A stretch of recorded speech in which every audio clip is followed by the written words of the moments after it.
අතුතුනි Brisbane ගබා ක්‍රීඩාංගණයේ දමනක් කරනවා. Cricket බිහිවීමටත් පෙර බිහිවුණු cricket විස්තර විචාරක සෝමසර මාපාසිංහ මැද ඉන්නේ සිට ඔබ අමතයි.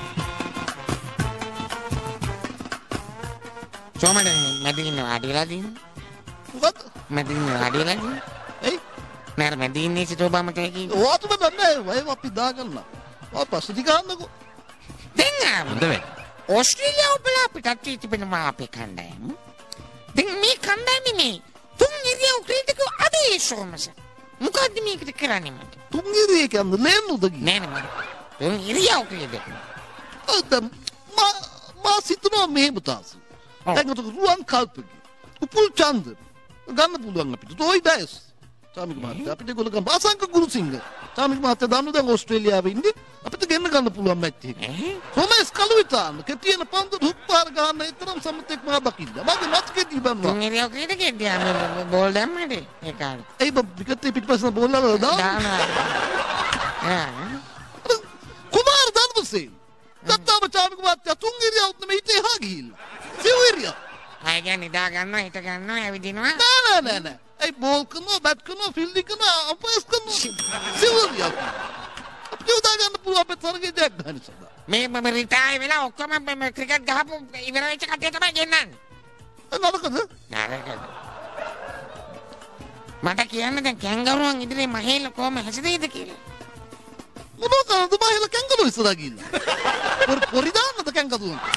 පොරි දාන්න කෙහෙකට ගවන්නද? තක් කල්පනා කරලා බලන්න සුද්ධෝනෝ මේ ක්‍රිකට් ගහන. ඔව්. ඒ ආබකල අපේ වල්ලාලි ඉන්නෝ. වල්ලාලි ඉස්සරහා ගිහින් සුද්ධ මොකෝ ඉන්ජු කිඩු වල්ලාලි. මේක තේරුම් ගන්නකොට මට බෑනේ ඊයත් එක්ක මෙලෝඩියක් තේරෙන්නේ නැහැ. මට බව යන්න. චාමි මට පසුතින් ගන්න. දෙන්න මාන්න. නෑ ඉන්න මේ කැංගරු ඉස්සරහා මට කියන්නේ ඕස්ට්‍රේලියාවෙන් අපිට හොඳට සලකයිද මේ ටුවර් එකේදී ආගන්තුක සත්කාරය හොඳට ලැබෙන්නේ. අතු ෆ්‍රෙෂ් මිල්ක් කිරිපිටි. එතකොට චීස්. ඕකේ සැකසු චීස්. එතකොට Apple red Apple. Australian red Apple. මගේ මතකයේ තිබෙන එකල මම කාපු පුදුමාකාර රසයි. කටු. ඒව කටු. ඒව අපිට සත්කාර ලැබෙන්න ඉඩ තියෙනවා. ගස් වලින් කඩන් ඇපල් කන්න පුළුවන්. අනිත් එක අපේ ඇන්ජලෝ මැතිව්ස්. උගේ ඥාති සොයුරා ඉන්න ඕස්ට්‍රේලියාවේ. අපිට සලකා. මම කොහොමද දන්නේ ඇන්ජලෝ මැතිව්ස් ගේ ඥාති සහෝදරයෙක් ඕස්ට්‍රේලියාවේ ඉන්නවා කියලා? අපේ ග්‍රෙග් මැතිව්ස්. සලකයි මාල් සලකයි. ඔල කොහමද සලකයි අපිට සලකන්න බලාගෙන ඉන්නේ දැන් කොහොමද දකුණු අප්‍රිකාවෙනුත් කාලා. අවසානයේ මම අහන්න කැමතියි දැන් බංග්ලාදේශ කණ්ඩායමේ මේ පිපිදීම ඔබ කොහොමද දකින්නේ? අතටම පිපිදීම ට්‍රාෆික් මත මම මතක් කළ යුතු එලාම් ජාතියතර ඔබ නම් දන්නව ඇති මේ ඕක තමයි අපේ කවුද අපේ පුහුණු කරෝ ඉතියේ එයා තමයි ඔය එලාම් වත්මෝ තමයි එලාම් එක බංග්ලාදේශ කණ්ඩායමට කියන්නේ වයින් කරලා තියන්න තියෙන්නේ හරියට පානම් පායෙන් එහෙට මෙහෙට වෙන්න ගලවන්න. උන්දක තමයි බංග්ලාදේශ කණ්ඩායම පිපිදීම. පහ වෙනකොට ඩර් ගන්න. මැච් එක ටීම් දවසට. ඉබ්බනේ කන්නේ මේ එලාම්.